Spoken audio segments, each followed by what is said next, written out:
All right, let's bring in Uri Berliner, okay, the former business editor at NPR. He resigned after he wrote an article for the Free Press calling out what he saw as liberal bias at NPR. It's good to see you, brother. As we have spoken privately, I'm not surprised by what's happened, but I do want to call out the fact that the media has just dropped the story. So the pushback to you, Uri, it was Steve Inskeep, then it was other people at NPR saying you cherry-picked the situation and you got it wrong. Do you believe, in retrospect, you should have done anything different? No, not at all. Hi, Chris. First of all, not at all. I think even in the NPR newsroom, since the story was published, they've decided to institute regular reviews of coverage, which I think is a positive sign. I also think there's a conversation in this country that's happening within the media, but also more broadly about the really sad level of trust of the media and the extent to which narratives are imposed in newsrooms, whether they're legacy media and they're left-leaning or whether they're coming from the right. And I think there's a large group of people that are tired of it and are just calling out the media for doing things that are increasing the polarization in this country. So I don't have any regrets. I like what Barry's doing at the Free Press, Barry Weiss. People should look her up.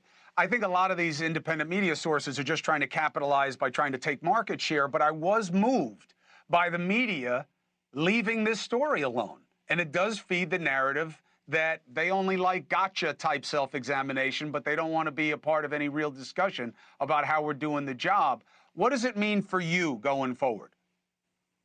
Well, I think there was a lot of positive stories, including, interestingly, from college newspapers supporting what I said and saying it's vital, and from reporters and columnists around the country. I would say this story lasted a lot longer than I expected it to. I thought, I would write this and there would be pushback in the newsroom, and it would be over in a couple of days. The head of the newsroom criticized the story. I think she did it in a fairly respectful way. I was suspended 5 days without pay. I didn't object to that. I didn't seek a grievance from the union. And I thought it was going to go away after that. But then the new CEO, Catherine Moore, she injected herself into the newsroom and she attacked me publicly and personally. And I think that extended the story, especially when people started finding out more about her views, not just the tweets, about America being addicted to white supremacy or criticizing Hillary Clinton for using the words. Importantly, videos that surfaced where she talked about the First Amendment being a challenge and a tricky thing when you're trying to suppress information. This is when she was running Wikimedia, which oversees Wikipedia. And I think that's really extended the story a lot.